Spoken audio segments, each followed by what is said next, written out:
कहीं प्रकृत में चंद्र ग्रहण होची राहु ग्रास करुची चंद्र को आम पुराण मध्य यार प्रमाण कौन अच्छी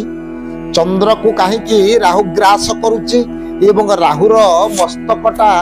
अच्छी आपण माने देखुचंती राहुर पट्टचित्र को जदि आपण देखिबे केवल राहुर मस्तकटा देखा जाउची ता शरीर अवयव गुड़ाक कुआड़े गला आसंतु जानिबा ये पुराण रहस्य माध्यम रे सुंदर कथा वस्तु कहीं चंद्र ग्रहण होची आपण माने जानिचंती चंद्र को राहु ग्रास कलारु चंद्र ग्रहण आमे दर्शन करुची राहु कहीं प्रकृत रे चंद्र को ग्रास करुची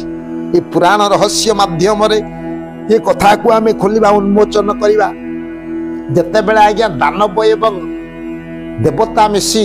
समुद्र मंथन कले समुद्र मंथनु जात उच्चश्रवा ऐरावत लक्ष्मी पारिजात आज देवता नेले जिते समुद्र मंथन मंदरगिरी पर्वत हैला खुआदंड बासुकी नाग हैला रज्जु जिते समुद्र मंथन हैला ये समुद्र मंथन रु अष्ट ऐश्वर्य सब बाहरिला अष्ट अप्सरी बाहरिले उच्चश्रवा अश्व ऐरावत हस्ती लक्ष्मी पारिजात पुष्प जिते ये सब द्रव्य समुद्र मंथन रु प्राप्त हेले सेतिकी बेले सब देवता ये ऐश्वर्य गुड़ा को ग्रहण कले जिते दानव माने तांकर दाबी जणाइले कहले भाई तमे कहीं चिंता करुछ आगो को जो सब जिनिस आसीबो जो पदार्थ आसीबो सी सब यापेक्षा अनेक मूल्यवान पदार्थ आसीबो तेणु आगो को जहाँ आसीबो ये सब तमे पाइबो तेणु ये लक्ष्मी पारिजात एवं ऐरावत हस्ती ये सब को देवता माने लेगल तापर आसिला आज्ञा हलाहल विष जिते बेले हलाहल विष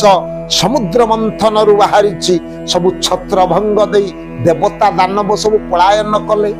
केमिति भाव रे ये विषज्वाला को कई सह्य करि पारले ना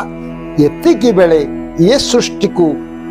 रक्षा करिबा पाई देवता दानव मान को रक्षा करिबा पाई ये सृष्टि को रक्षा करिबा पाई बाहरिले जने महात्मा से होचंती देवदेव महादेव आकंठ पान कले आज्ञा से हलाहल विष से दिन ठारू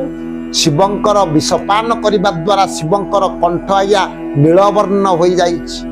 एवं ये जो जागर आपण माने जागर प्रदीप प्रज्वलन करी जागर रात्रि पालन करुचंती पुराण प्रमाण दिए जेते बेले समुद्र मंथन परे हलाहल विष को शिव पान कलारु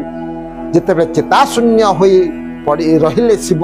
सेतिकी बेले ये विश्ववासी शिव होचंती मंगलमय शिव शिव ठाकुर जदि न रहिबे ये सृष्टि केबे रही पारिबना तेणु शिवंकर आसु आरोग्य कामना करी बा मंगल कामना करी ये विश्ववासी प्रदीप प्रज्वलन कले या जागर प्रदीप प्रज्वलन कले बोली पुराण प्रमाण दिए तेणु से हलाहल विष को पान कले शिव तापर आज्ञा शेष पर्याय पुणी जिते मंथन आरंभ है आसिला आज्ञा अमृत भांड तेणु सुधा भांड देखी दानवे बोइले निश्चय यह आंभर लाभे कहले हे देवगण तमे तो आगरू कहीच आगो को जो वस्तु आसीबो से सब तमे पाइबो तेणु अमृत भांडटी को जते दानव माने पाइले कहले एथिरा तमर भाग नाही ये अमृत भांड होउची आमर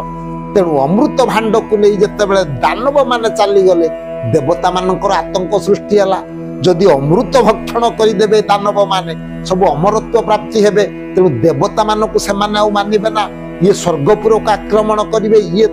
प्रकृत रे सृष्टि रे सेमाने प्राधान्यता विस्तार करिवे तेणु एतिकी बेले देवता माने शरण पशिले नारायण निकट रे एतिकी बेले ये देवगण मान को रक्षा करिबा पाई बा ताकू अमृत पान करैबा पाई नारायण मोहिनी वेश को धारण करथिले बोली आम शास्त्र प्रमाण दिए मोहिनी वेश धारण कली कहले हे दानव हे देवता तमे कहीं परस्पर मध्य गंडगोल करुच मु ए अमृत को बंटन करदेवी निजर इमिति अलौकिक प्रतिभा को जिते विस्तार करिचंती स्वयं नारायण नारी वेश को धारण कले मोहिनी वेश को धारण कले अमृत आया बंटन करने समय रे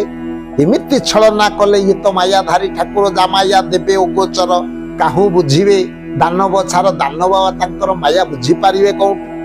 तेणु सुरा प्रदान कले दानव मानकु अमृत देले आज्ञा देवता मान तेणु ये कथा को ये दानव मानक मध्य रे जरे भारी बुद्धिवान सी होचंती राहु राहु ए कथा को जानी गले जे कपट करी ये नारायण जो मोहिनी वेश को धरिचंती ये दानव मानकु सुरा दौचंती एवं देवता मानकु दौचंती प्रकृत रे अमृत। तेणु से अमृत को भक्षण करिवा पई राहु कण कले कपट रे जाई देवता मानक मध्य रे राहु बसी गले। तेणु जेतेबेले अमृत पान करि दौचंती राहु सेतिकी बेले जानी गले जणे जानिले सी होचंती देवता सी होचंती चंद्र। चंद्र जानिले प्रभु राहु आम गहन रे बसी अमृत पान करि देउछि। तेणु काल विलंब न करी नारायण कण कले सुदर्शन चक्र को आवाहन करी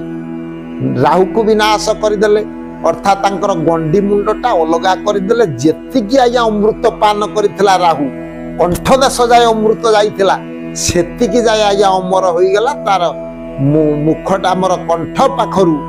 मुखमंडलटा जीवित अवस्था रे अद्यावधि अछि।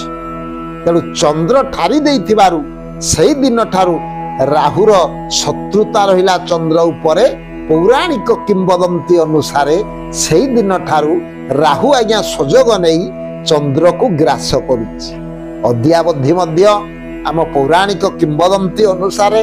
आपण माने जानिछंती ये प्रतिशोध परायण होई प्रकृत रे राहु बारंबार सुजोग देखी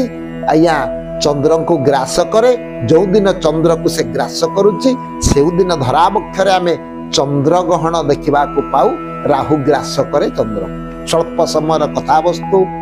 ये पौराणिक किंवदंती माध्यम रे कहीं आमे चंद्र ग्रहण देखा पाउछु। बारंबार समय अनुसार कहीं चंद्रग्रहण परिलक्षित हुए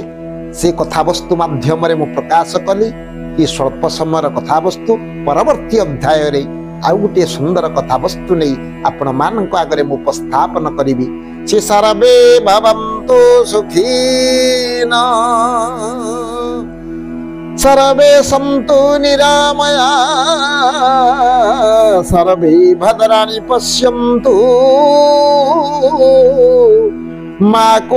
कश्चित् दुःख भाग भवेत्। ओम शांति ओम शांति ओम शांति।